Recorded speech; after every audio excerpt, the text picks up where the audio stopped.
ओडिशा की राजधानी भुवनेश्वर के पास दो पहाड़ियां हैं, उदयगिरी और खंडगिरी। दूर से देखने पर ये सामान्य पहाड़ियां दिखाई देती हैं, लेकिन इनकी चट्टानों के भीतर छिपी हैं ऐसी गुफाएं जिनकी दीवारें लगभग 2000 वर्ष पुराने इतिहास की गवाही देती हैं।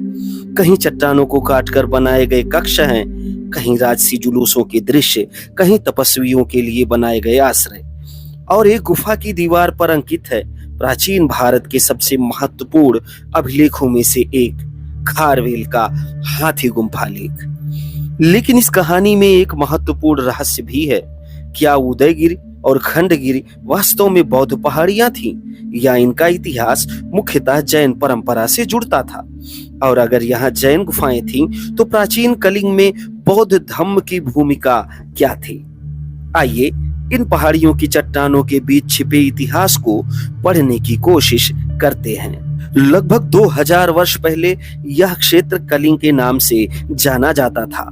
कलिंग केवल राजनीतिक शक्ति का केंद्र नहीं था, यह समुद्री व्यापार, संस्कृति और विभिन्न धार्मिक परंपराओं के संपर्क का भी महत्वपूर्ण क्षेत्र था। इसी ऐतिहासिक परिवेश में हमें मिलती हैं उदयगिरी और खंडगिरी की शैलकृत गुफाएं। यहाँ अनेक गुफाएं चट्टानों को काटकर बनाई गईं। इनमें से रानी गुम्फा, हाथी गुम्फा, गणेश गुम्फा और अन्य गुफाएं आज भी इस प्राचीन संसार की अद्भुत झलक प्रस्तुत करती हैं। लेकिन यहाँ एक तथ्य को स्पष्ट समझना जरूरी है। उदयगिरी और खंडगिरी की गुफाओं का प्रमुख धार्मिक संबंध जैन परंपरा से माना जाता है, इसलिए इन्हें सीधे सीधे बौद्ध गुफाएं कहना ऐतिहासिक रूप से सही नहीं माना गया है। फिर भी जिस समय ये गुफाएं विकसित हो रही थीं, उसी व्यापक कलिंग क्षेत्र में बौद्ध धम्म भी सक्रिय था। यही वह बिंदु है जहां उदयगिरी खंडगिरी की कहानी और भी रोचक हो जाती है। चट्टानों को काटकर बनाए गए इन कक्षों को देखिए। पत्थर की कठोर चट्टान को काटकर बरामदे बनाए गए, छोटे छोटे कक्ष बनाए गए और दीवारों पर सजावटी आकृतियां उकेरी गईं। विशेष रूप से रानी गुम्फा की शिल्प सज्जा हमें प्राचीन कलिंग की कला, समाज और राजकीय जीवन की एक असाधारण झलक देती है। यहाँ हाथी, घोड़े, मानव आकृतियां, वृक्ष और विभिन्न दृश्य दिखाई देते हैं। ऐसा लगता है जैसे पत्थर की दीवारें स्वयं कोई कहानी सुना रही हों। लेकिन इन कहानियों के पीछे कौन था? इसका उत्तर हमें मिलता है एक राजा के नाम में, वो है खारवेल। उदयगिरी की चट्टान पर स्थित हाथी गुम्फा और इसकी दीवार पर अंकित है वह अभिलेख जिसने इतिहासकारों को प्राचीन कलिंग के राजनीतिक और सांस्कृतिक इतिहास को समझने में असाधारण मदद की है।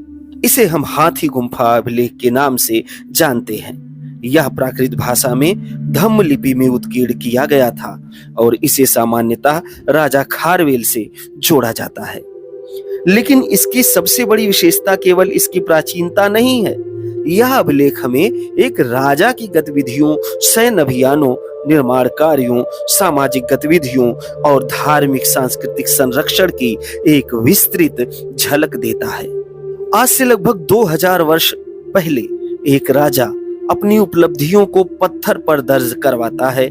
उस समय कागज नहीं था, न आधुनिक कैमरे थे, न डिजिटल रिकॉर्ड, लेकिन पत्थर था और खारवेल ने उसी पत्थर को अपना इतिहास बना दिया। अभिलेख में उसके शासन के विभिन्न वर्षों की घटनाओं का उल्लेख मिलता है।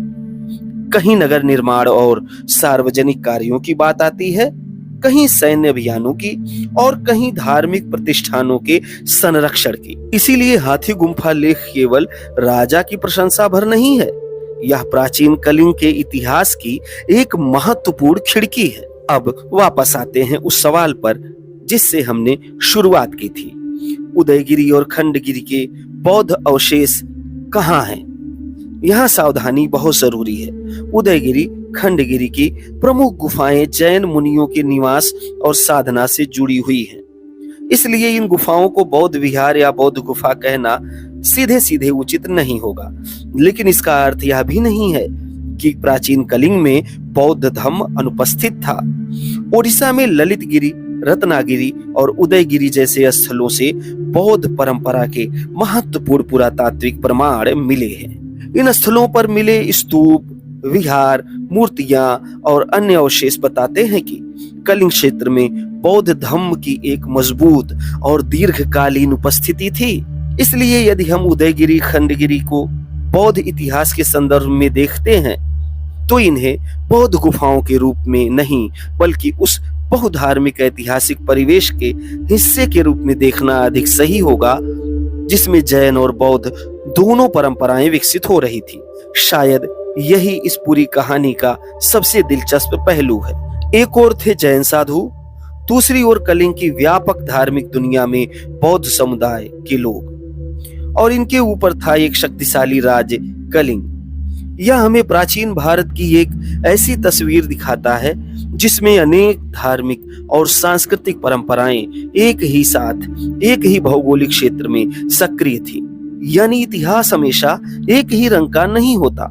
कई बार एक ही पहाड़ी पर हमें अलग अलग परंपराओं की ऐतिहासिक छायाएं दिखाई देती हैं। लेकिन हाथी गुम्फा लेख का रहस्य यहीं समाप्त नहीं होता। अब लेख की कई पंक्तियां आज भी इतिहासकारों के बीच चर्चा का विषय हैं। इसके पाठ को पढ़ने में कई स्थानों पर कठिनाइयां हैं। चट्टान पर समय की मार पड़ी है, कुछ अक्षर अस्पष्ट हैं और कुछ शब्दों की व्याख्या को लेकर विद्वानों में मतभेद रहे हैं। यही कारण है कि हाथी गुम्फा अभिलेख इतिहासकारों के लिए एक रोमांचक पहेली जैसा है। हर अक्षर के पीछे एक प्रश्न है, हर क्षतिग्रस्त पंक्ति के पीछे एक संभावना, और हर व्याख्या हमें प्राचीन कलिंग के थोड़ा और करीब ले जाती है। आज जब पर्यटक इन गुफाओं में प्रवेश करते हैं तो उन्हें सिर्फ पत्थर दिखाई देते हैं, लेकिन इन पत्थरों के पीछे एक पूरा संसार था। यहाँ बौद्ध भिक्षु, जैन साधु रहा करते थे। राजा यहाँ अपनी शक्ति का प्रदर्शन करते थे। शिल्पकार चट्टानों को काटकर कलाकारी दिखाते थे और लेखक पत्थर पर इतिहास लिखा करते थे। हजारों वर्षों बाद हम उन अक्षरों को पढ़ने की कोशिश कर रहे हैं। यही पुरातत्व की सबसे बड़ी खूबसूरती है।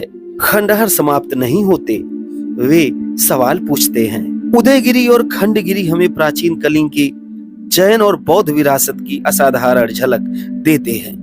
हाथी गुम्फा लेख हमें राजा खारवेल और उनके समय की राजनीतिक सांस्कृतिक दुनिया से परिचित कराते हैं, और ललितगिरी, रत्नागिरी तथा अन्य बौद्ध पुरास्थल बताते हैं कि इसी व्यापक कलिंग क्षेत्र में बौद्ध धर्म की जड़ें भी अत्यंत गहरी थी। इसलिए इन पहाड़ियों को समझने का सही तरीका शायद किसी एक धम्म की कहानी में उन्हें सीमित करना नहीं, बल्कि प्राचीन कलिंग की बहुआयामी सांस्कृतिक दुनिया के रूप में देखना है।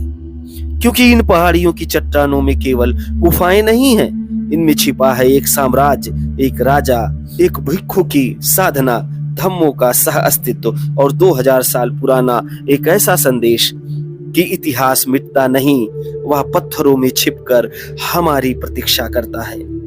उदयगिरी और खंडगिरी की गुफाएं, जहां पत्थरों में आज भी प्राचीन कलिंग की आवाज सुनाई देती है। दोस्तों, यह वीडियो कैसा लगा मुझे कमेंट करके अवश्य बताइए। वीडियो पर नए हैं तो लाइक, शेयर और सब्सक्राइब अवश्य करें। मिलते हैं किसी अन्य वीडियो में।